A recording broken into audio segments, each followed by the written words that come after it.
Okay, so yeah, new section. So we've seen a lot of theorems in R2 and R3, and remember, we notice a certain pattern. You do like this, and you do like that, then this is equal to that, and you get the same value. And so I've started writing those, below the diagram. In other words, here's kind of the players of the game, and then here's the theorem that we get by noticing a certain pattern. So we've got a fundamental theorem of line integrals that involves boundaries of curves and gradient fields. We've got Green's theorem that involves curves that are boundaries of regions and Green's operator. Likewise, we have fundamental theorem of line integrals in R3, Stokes' curl theorem, Gauss's divergence theorem, and they all follow that same pattern, right? So 5, maybe 6 if you want to include the fundamental theorem of calculus, different theorems in different contexts here. Okay. All right, so one thing you could say about what we've got so far is that we've seen something that happens here, something that happens here, something that happens here, and so we have a pattern. We see analogies between what happens over here and what happens over there, right? But I'd like to talk now about not just analogies between gradient and curl and divergence, but direct connections between gradient and curl, and a direct connection between curl and divergence. And in the R2 context, a direct connection between Green's operator and gradient. Okay, so there are a bunch of different results that we can write down that connect these things, and I guess in total there are 8 different results that we can write down, and I could write them down all individually, and in fact I did later on down in here. I wrote down all 8 of them, and here they are. And you can write down all 8, but rather what I would prefer to do is to give you a way of thinking about the different connections that we're going to talk about here with a metaphor. And this is a metaphor that I think I may have made up. It's possible that I heard it a long time ago, and the memory's a funny thing, and maybe I'm fooling myself. But anyway, I think it's a fun little metaphor, and I want to think of what I'm going to call the life cycle of an integrand.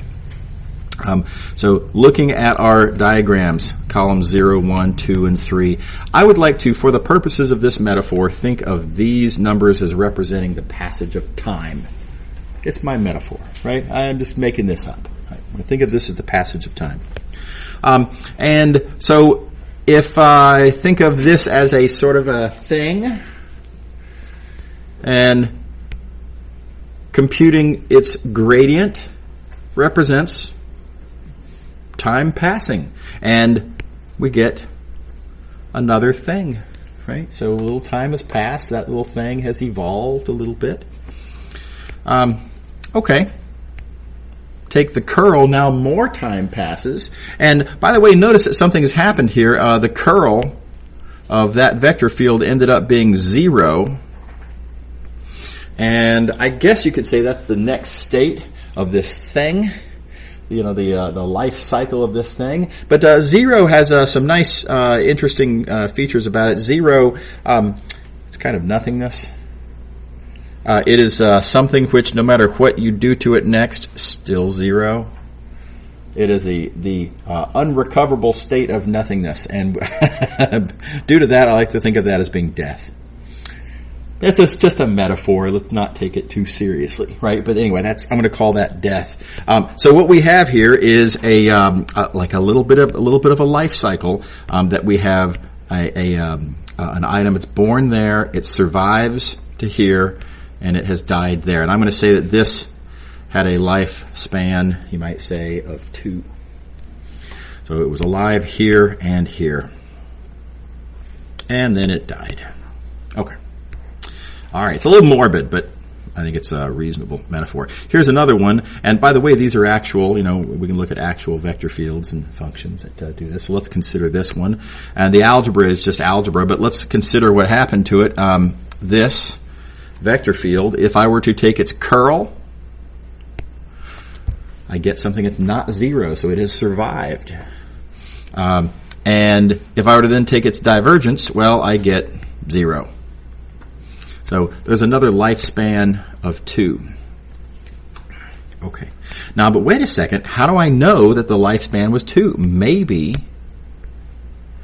there is something over here that turned into that. Possible, right? I mean, how do we know that isn't the case? Well, here's how we know that's not the case. We recall an old theorem. I say old. It was from before the break. Being a gradient is simultaneous with curl being 0. Right? So if this f were a gradient of something over here in column 0, being as it was a gradient, it would have to be path independent, and therefore its curl would have to be 0. But look, this curl wasn't 0. Therefore, it could not have been a gradient. Right? So not only do I know that this thing was alive here, but this was the first time that it was alive. It was not alive over here. Since this is the first moment it was alive, I'm going to say that it was born there. It's just a metaphor. Okay. All right, let me take a quick pause. Is everybody on board with the metaphor and sort of what I'm going to use these terms just for kind of intuitive purposes? Everybody clear on how I'm using these terms? Born, survival, death, time, lifetime, etc. Okay. Right. Okay. So here's the big result. Everything has a lifetime of 2. And there's a couple of little asterisks that I have to put on this. But this is the big takeaway. Everything has a lifetime of 2. Okay. All of the theorems that we're about to talk through are kind of, consequences of this little metaphor way of thinking that everything has a lifetime of 2. Okay. All right. Now, there is one little minor exception to this. We'll talk about that in a couple of minutes. It's not that big a deal, but anyway, full recognition. Here's the other thing. I am assuming in this discussion, and I don't want to have to keep saying it over and over again because it gets a little tedious, but it's very important. Everything in sight has to be defined everywhere. You cannot have a vector field. We cannot have this conversation about vector fields that are not defined everywhere. If there's a discontinuity, a singularity somewhere, everything's different. Everything changes. Very importantly, right? So I want to have this conversation in the context where everything is perfectly well defined, continuous, differentiable. Everything's nice everywhere. All right.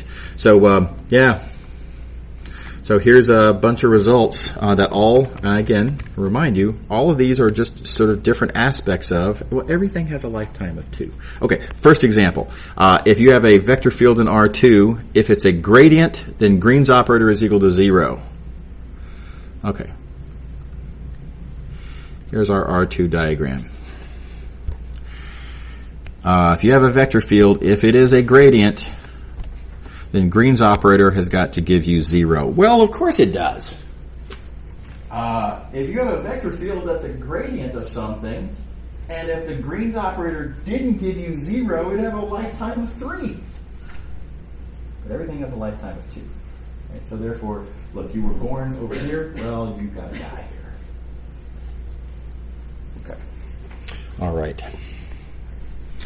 Let's see here. Next one, and actually, instead of scrolling, let me remind myself I have the diagram handily located there. If a vector field in R3 is a gradient, then curl is equal to 0. Well, same thing. If you have a vector field that is a gradient of something, well, then curl has to be 0. Again, the lifetime has to be 2. Okay. Let's see here. Let me find a good next one. If a vector field in R3 has curl equal to 0, then it has to be a gradient of something. Let's think about that one. If you have a vector field in R3, and if curl is equal to 0, well, that means that it died here and therefore to have a lifetime of 2, it must have been born here, and therefore that vector field is a gradient of something. Everybody see what I'm talking about? So now, look, you can memorize all of these separate results if you'd like. I mean, they are here. I mean, so there are 8 separate theorems here. But these are all sort of just different aspects, different sort of special cases of everything's got a lifetime of 2. Okay. So I do want you to look at all of these and think them through, all 8 of them, and make sure that you see how all of these. Well, yeah, that's just another. Lifetime is equal to 2, sort of, special case. But most of the time, I want you to think in these terms. Okay. Now, the exception. There is an exception, and that is constant functions in column 0. Think of this as, I don't know, it depends on how dark your sense of humor is. But if you have functions that are constant there, well, the gradient is 0. And these are sad little cases that only have a lifetime of 1. And, you don't need me to pick the dark metaphor there. Right? So, anyway, this is the one exception. And it's not a big deal to worry about this because, after all, how often is it that we find ourselves looking at a constant function and needing to really worry about the gradient? And this is a hard thing to do. It's a constant, right? It's something we wouldn't normally have to worry about anyway. They're easy problems. Okay. Alrighty. Okay. And again, now this is just a doubling up here, but it's very important. It is to make a big deal out of this. It's important that everything be defined on all of R2 or all of R3, whichever space you're doing business in.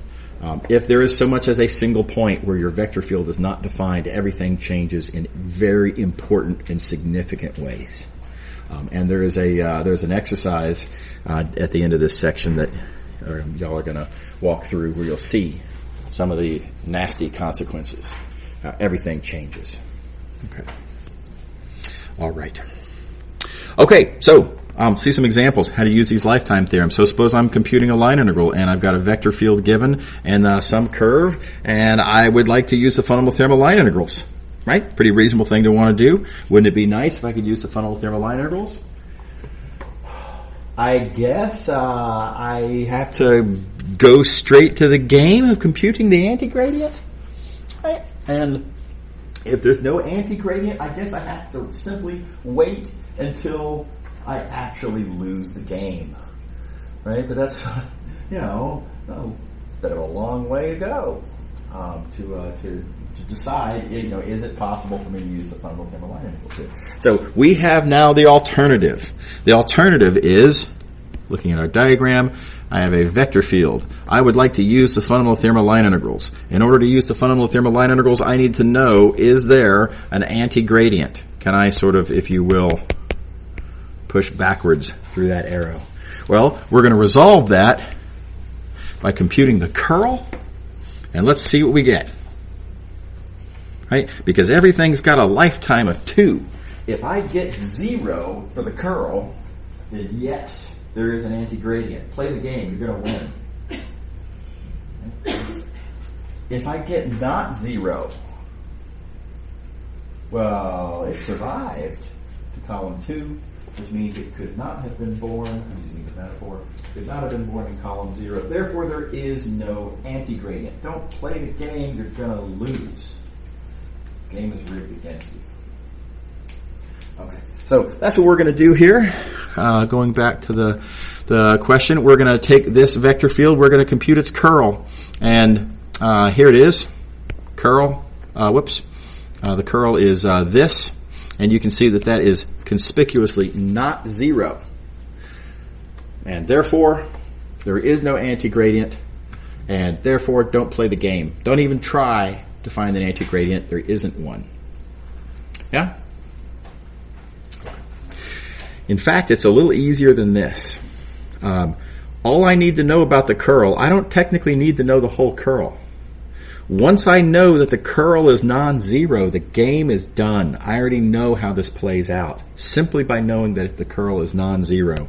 So let's look back at our vector field, and let's recall we have this computational shortcut for curl, which is you may recall I like to put partial with respect to x, partial with respect to y, partial with respect to z, and then E1, E2, E3. To sort of visualize that being up there, and then start doing, okay, well, the first component is going to be the y partial of that minus the z partial of that. Y'all remember this whole bit here, right? Okay, so that in mind, let's see, the first component of curl is, that first component is the y partial of that, which is z, minus the z partial of that, which is not exactly z. I'm done here. I don't even need to write this down. The y partial of that is not the same as the z partial of that. Therefore, this difference is not zero. And this thing here, that first component, is not zero. And I don't need to know the rest of this nonsense. The point is the vector is not the zero vector. And there is no anti-gradient. Right, so the beautiful thing about this, sometimes at a glance, you can decide for yourself if there is or is not an anti-gradient, and therefore whether you should or should not go on the hunt for said anti-gradient. Does that make sense? Right? Now, I did this one here from the point of view of the first component of the curl. You could look at the second component of the curl, the third component of the curl. Any one of those being non-zero tells you the vector is non-zero, and we're done. Unfortunately, that's a one-way deal. If that first component is zero, that still doesn't resolve what the curl is. The curl could still, it's possible the curl could be zero. It's still, however, also possible the curl could be not zero. Right? So you have to keep going until there's no ambiguity remaining. If the first two components are zero, it's still possible that third component is not zero. So you still don't really know. Don't make the mistake of just looking at the first component and getting zero and celebrating. Doesn't work. Okay. How are we doing? Is everybody on board? Okay. Alrighty. Right. Okay. So let's see here. Moving along. Let me talk about these diagrams a little bit more. So you'll recognize up here our previous R2 diagram. All right, we have our players up here. Different kinds of integrands, different kinds of domains, different kinds of evaluations. Then we have our big theorems that follow the same pattern, right? And I am now appending onto the diagram the lifetime theorems. I like to put them down here. Again, the purpose of this diagram is just to kind of organize ideas. Don't interpret the notation here too strictly. The notation I'm making down here is that a solid arrow is intending to suggest the premise, and the dotted arrow is representing the conclusion. So this, let's look at this first line right here. This first line says, if you have a vector field that is a gradient of some function, then the conclusion is that Green's operator must be zero. The second line here says, if you have a vector field for which Green's operator is zero, then there is an antigradient. Right. Okay, so we have those two lifetime theorems that I'm adding on to the R2 diagram, and then notice down here on our R3 diagram, I'm appending, there's kind of four lifetime theorems down here. Two that you might say are related to line integrals, two that you might say are related to flux integrals. Okay. All right, so our diagrams keep growing. They keep getting bigger. Hey, here's I always like to mention the following. Here's a suggested exercise for y'all to do. Now that we have our diagrams completed, this is the whole thing. This is our full R3 diagram. I suggest that you do the following. It's going to sound crazy, but memorize this whole diagram. And that sounds insane. My gosh, look at all the stuff on that page, right? But now let me try to persuade you how this is entirely plausible. In fact, you may already have memorized this diagram accidentally. Okay, so there's very little to actually memorize. There's a lot of patterns, right? But once you know the patterns, the patterns kind of tell you what has to go where. So you do have to remember the following. You do have to remember that it goes gradient, curl, divergence. That you have to just remember. Gradient turns functions into vector fields. So it's not so much that you have to memorize that this is vector fields. That has to be vector fields because you've already memorized that that's gradient. Right? Likewise, all of those things are consequences of those choices. The fact that these domains are what they are, they're just consistent with the dimensions. Right? What else could they possibly be? That's not so much something to memorize as it's, are you understanding what are the meanings of the columns? What about these evaluations? Well, now again, that's something I guess you could say you have to memorize that, but because these are arbitrary choices, these are flux integrals, not scalar surface integrals. But here's the thing: we've been doing so much with flux integrals, right? We haven't seen any questions which are, hey, compute the following scalar surface integral. It just hasn't come up in chapter 6, right? So I think you've already memorized that that's the evaluation here, and that that's the evaluation there, etc. I think you've already got that memorized. Now there are these theorems down here. Yeah, you do have to memorize that this and that turn that and that, and you get the same thing. But again, that's not so much memorize as understand the pattern and then realize that that pattern holds everywhere else in the diagram. Once you understand the pattern, well, what goes here? Well, a vector line integral of a gradient over a curve is what goes here. Right? So the rest of the diagram tells you what has to go there.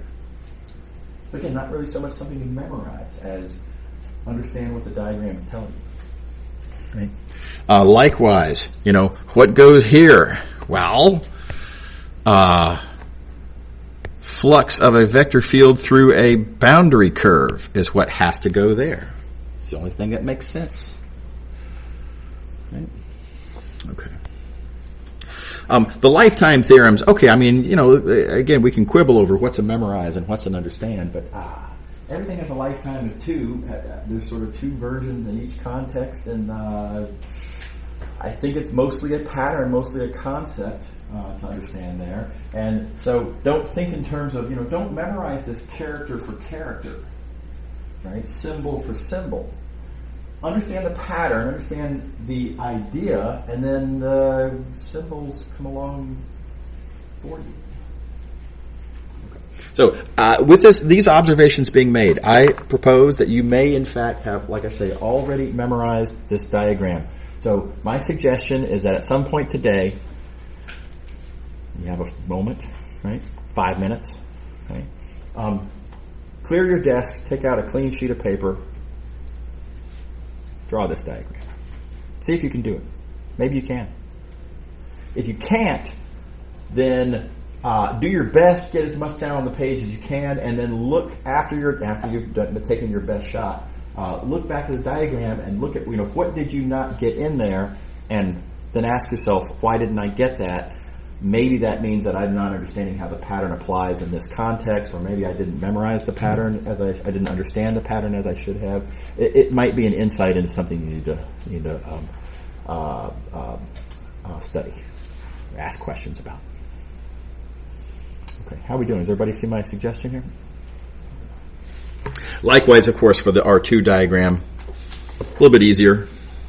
You just have to memorize gradient and green. Everything else, it's all pattern. Okay. Here's another example. So, suppose we want to compute a flux, and I'd like to know, is it possible that I might be able to use Stokes' curl theorem here? Right? After all, I'm looking at a flux. Looking at a flux. Stokes' curl theorem might reasonably apply. If it is going to reasonably apply, though, I need to know, is there an anti-curl that gives me the vector field that I'm taking the flux of? Okay, so how do I decide if there is an anti-curl, and therefore whether I can use Stokes' curl theorem? Well, to know if there's an anti-curl, you take the divergence and see if you get 0. If you get 0, there's an anti-curl. If you don't get 0, there is not an anti-curl. Okay. Now, this example is disadvantaged by the fact that even if I knew there were an anti-curl, I still don't know how to compute it. Right? Nevertheless, I just like to point out that you can decide whether such a thing even exists or not, even independent of being able to find it. Okay. Alrighty. Oh, I keep doing the wrong thing. There we go. Okay. So here's a two-dimensional example. Suppose I'm asked to compute a line integral of this vector field, and I've got a certain curve given. Now again, I'd love to use the fundamental theorem of line integrals. Can I use the fundamental theorem of line integrals? I'm going to have to play the anti-gradient game, and look, I guess we could do that, but this is kind of a big vector field, and I don't really want to go into a game not knowing whether I'm going to win the game. So let's go to the diagram, the two-dimensional diagram. We got a vector field. I'd like to know, is there an anti-gradient? So I compute Green's operator and see if I do or don't get 0. Notice, by the way, how the diagram tells you what to do. Right? If you have a good understanding of the diagram, even better. If you have memorized the diagram, even better. If on the final exam you take the first 3 minutes and actually reproduce on maybe the back of the cover page or something like that, the entire diagram, both R2 and R3, you have this massive cheat sheet that will tell you how to solve problems. Right? Just keep in mind where you are and what you have. I have a vector field that I want to take a line integral of. I want to decide this. So I compute, thank you, diagram. Apparently I need to compute Green's operator. So let's go back to the example. Take this vector field, compute Green's operator. I'm going to take the x partial of this, which gives me that. And then I need to take the y partial of that, which gives me that, and subtract. There's your dq dx minus dp dy. You get 0, and we're good. Okay. There is an anti-gradient. And knowing that there is an anti-gradient, you can go through and play the game, the actual anti-gradient game. Y'all remember that, and this is how that works out. Okay. All right. Couple of quick observations about physics, and then I think we're going to call it. One other quick thing after that. So I want to talk about voltage. How many people know what voltage is? Yeah, so that's the thing. Voltage is one of these mysterious concepts that everyone knows it's got something to do with, like, batteries and stuff, right? But what is, voltage anyway? It's kind of, I don't know, a little bit elusive of an idea. So I want to give you a point of view on what voltage is. This is kind of an abstract, physicsy kind of point of view. But voltage is kind of like potential. It's what they call potential. It's electric potential. It's like potential energy is to gravity. So how does this come about? How do I know that there is something called voltage? Well, in a steady state situation, and by the way, whenever you're talking about E and M, the devil's in the details. And there's a couple of things that can happen that make the story much more complicated. And so everything that I'm going to tell you here has got a little asterisk on it. Here the asterisk is it has to be a steady state scenario. We can't have a changing magnetic field, for example. That would throw things all out of whack. Okay, but steady state. So you can have a current flowing, but it's just that current has to be constant current, and that's, staying the way it is. Okay, so in that case, electric and magnetic fields are constant. The curl of the electric field has to be zero. That's one of Maxwell's equations, and y'all can flip back to that subsection indicated there to get a reminder of that. But this is just how the physical world works. Again, this is not a physics class. I'm not going to justify why. It's philosophical, I guess, anyway, why the electric fields work this way, but they do. Okay. So the curl is zero. So, okay, the curl is zero. I can interpret that on our diagram. Right, here's our R3 diagram. Curl equals zero means this.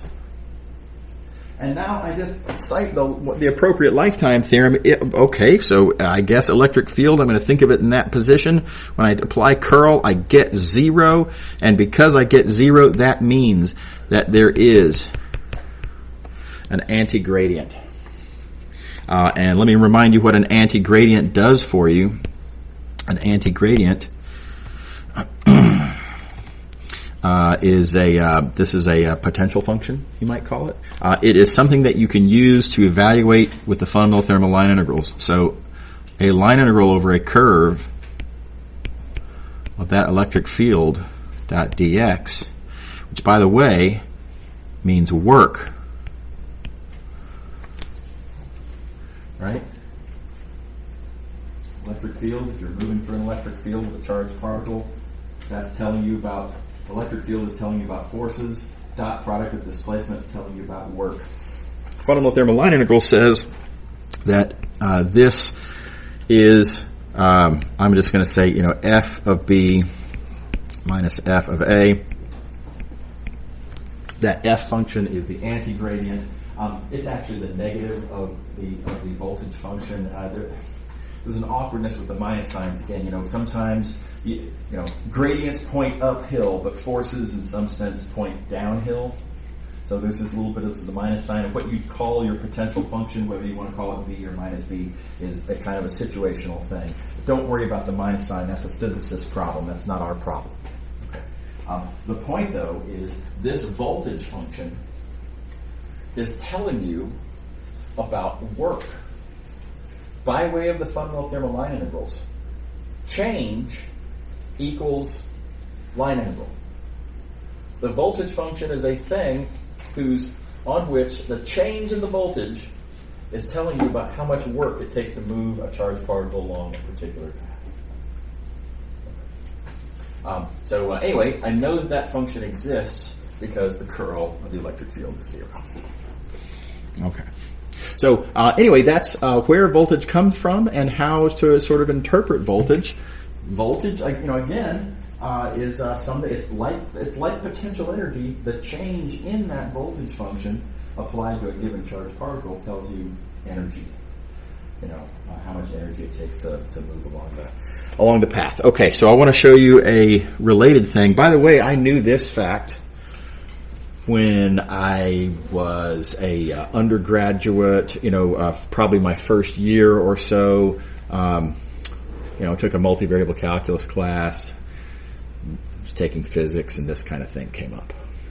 So this is how physicists in an E&M class, this is how you should think about voltage. The next thing I'm going to show you, I did not know until I was taking an advanced physics class. But it's kind of the same thing. Okay, this is called magnetic potential. And so here is where it comes from. It comes morally from the same thing. The divergence of the magnetic field is 0. Now let's just I'm going to go down, use the same tools. I've got a statement about an operator giving me 0. Let's just apply the lifetime theorem. That's all I did up here. I was given an operator is equal to 0. I applied a lifetime theorem and I got a new concept called voltage. Let's just apply the lifetime theorem here and see what we get. Right? So the divergence of the magnetic field is 0. So, all right, that's where I fit this in on the diagram. If you're talking about the divergence, you must be talking about B as an object in column 2, because that's where divergence acts. And if the divergence is 0, lifetime theorem tells me that there is not an anti-gradient, but there is an anti-curl. Yeah? Okay. All right. So now let's write down what does the appropriate theorem tell me then about this connection if the B field has an anti-curl A. Well, Stokes' curl theorem tells me that the flux. Oh, I guess I need to zoom in so I can squeeze this in. I'm almost done. The flux of this curl through the surface, curl being B, that flux of the curl, right, is equal to a line integral around that boundary curve of that surface of the anti-curl, the original vector field A. Okay? So what is this telling us? And in what sense, why would we call this A thing a magnetic potential? Well, depends on how you look at it, I suppose. But this voltage function that we got from applying the lifetime theorem here, a certain expression related to the voltage function, in this case change, tells us about something physical related to the electric field. Electric field relates to work, and so change on this, let's say it this way, this function, this voltage function, a certain function of it tells you about electric circulation, electric line integrals. Well, that's pretty much what A does, just in a different way. A is telling you something about magnetic fields. It's not telling you about magnetic field line integrals, it's telling you about magnetic flux. Magnetic flux, I can understand by a different calculation done on A. It's not change, after all. I'm not in column 0, I'm in column 1. So, circulation. Circulation of the magnetic potential field tells you about magnetic flux. So it, in the same way that electric fields have a connected function, let me go back up to that. There is a function connected to electric fields that helps you understand about line integrals of electric fields, and that function is called voltage. Likewise, there is a function connected to magnetic fields that tells you about magnetic flux. That function is called the magnetic potential field. So it's just, really, from this point of view, it's kind of like the magnetic version of voltage interpreted appropriately. Anyway, I was taking I think I was a junior physics major when I first saw this, but it's the same idea as voltage, which most people learn about in the first year E&M class. Okay, we are several minutes over time. I apologize. I'll finish up this last little bit on tomorrow. It's super quick. See y'all later.